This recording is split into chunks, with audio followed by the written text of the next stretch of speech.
Hi guys, today I'm going to give you some tips on how to kite foil. As you can see, summer has arrived, which means many days like this, sunny but very light wind. If you're like me and you want to spend as much time on the water as possible, it's time to learn how to kite foil. Before learning to kite foil, it's important to have experience riding a regular twin tip, and it also helps having some experience riding a surfboard. You need to have good kite control, also in a little bit lighter wind. Some people learn to kite foil after only a few months of kiteboarding, and others wait a little bit longer. If you want to get started but you don't feel so confident, it can also be a good idea to take a few hours of coaching to make sure you learn to kite foil in a fun and safe way. Having the right gear will help a lot with the learning curve. Starting with the right foil. This is the Cabrina High-Rise Lift.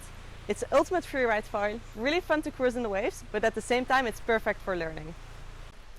It's important to not start with a wing that is too small.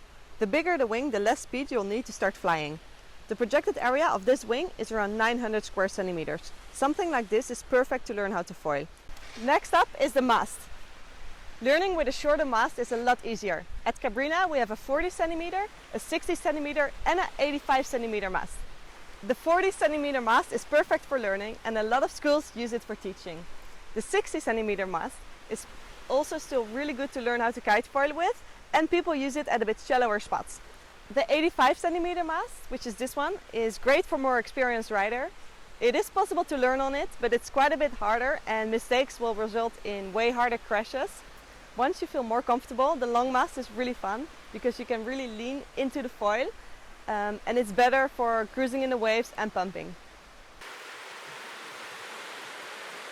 A bigger board makes it a lot easier in the beginning as well, for the water start, riding without flying, and for not crashing when you make a little mistake.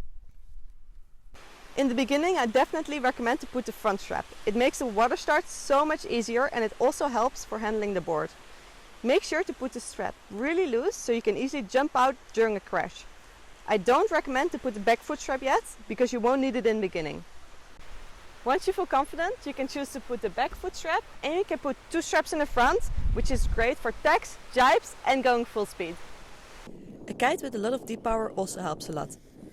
Once you are flying the foil, you quickly can get a lot of speed, and having good D-power will give you more control.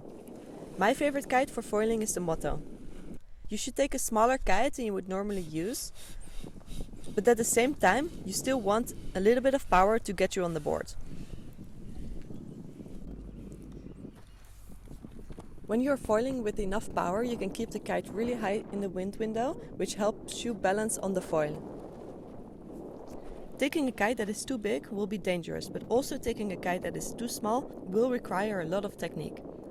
And you will need to send the kite really aggressively, which can also result in bad crashes. The best is to take a size smaller than you would normally use for riding your twin tip. I also really recommend using a helmet and an impact vest when you learn how to kite foil. And also a wetsuit offers some protection. Having good conditions to learn how to foil will make it a lot safer and more fun. The best is medium wind strength. Going in too little wind will be frustrating and the kite handling will be really hard, while you want to focus on the foil and not on the kite. Going with strong wind means going with a small kite, which is also harder in the beginning. The best is to first practice at a flat water spot with no current. Having a spot that gets deep fast also makes it a lot easier. The easiest way to carry your foil is to grab it close to the mast, and I would recommend putting it at the waterline before launching your kite. When you go in the water for the first time, it's important to first practice a little bit of foil handling and body dragging. The foil turns easiest around the mast from the back of the board. For body dragging, you grab the downwind rail of the board and angle the board 90 degrees by putting pressure with your elbow. Slowly send the kite down, but keep it pretty high.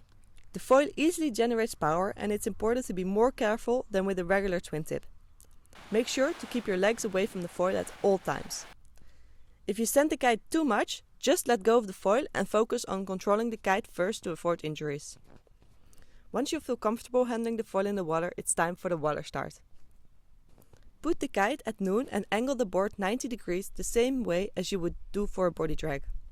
Put your front foot in the strap and put pressure on your heels to keep the foil horizontal.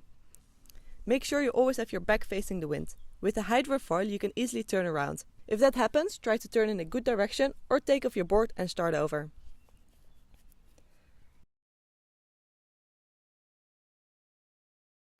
Now send the kite and really make an effort to stand up, the same way as you would do from sitting on a chair. You want to send the kite just enough to get you on the board. It's better to start with sending the kite a little too soft and from there send it a little bit more until you generate enough power. Once you stand up, you need to put a lot of weight on your front foot to avoid the foil from flying.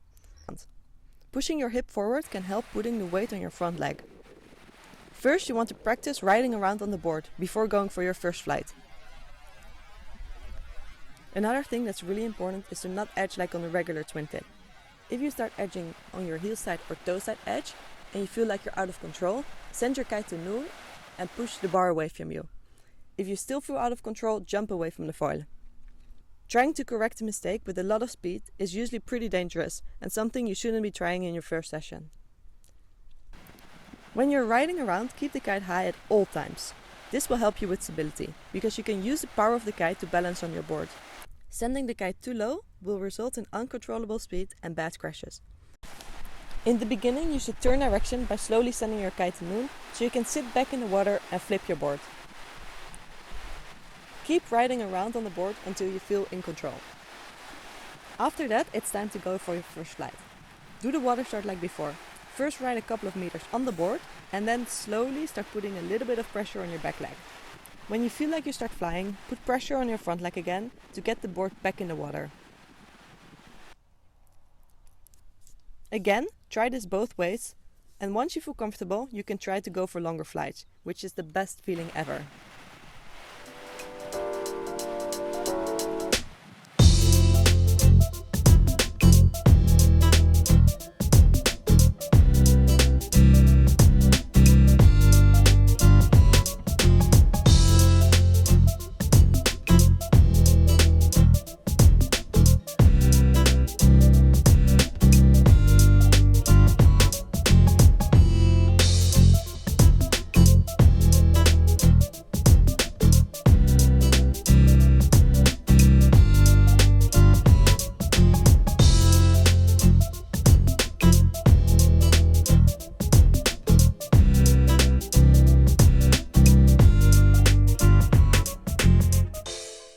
So these were my tips on how to kite foil. Make sure to go really easy and step by step, because that's the safest and best way to learn it. If you have any questions, leave a comment and make sure to subscribe so you don't miss out on any future videos.